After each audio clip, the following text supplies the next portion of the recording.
Sempre più calda la questione dei rifiuti e della raccolta differenziata nella città di Agrigento. Gli operatori delle ditte sono in stato di agitazione per stipendi arretrati non ancora pagati e sono pronti ad annunciare uno sciopero se entro la prossima settimana non riceveranno gli assegni. Tutto questo andrebbe solamente a complicare la già difficile situazione cittadina.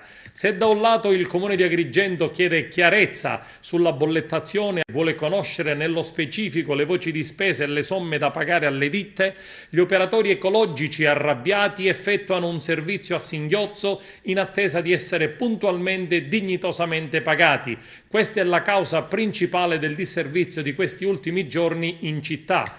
A questo si aggiunge la vicenda che ha scatenato il vento, la pioggia e l'esondazione dei fiumi dei giorni precedenti, causando danni irreparabili alla comunità agrigentina. Un problema delicato che coinvolge in particolare gli abitanti alluvionati delle traverse della via Emporium, costretti a spalare fango e detriti vari senza capire tra l'altro dove conferire questi rifiuti speciali.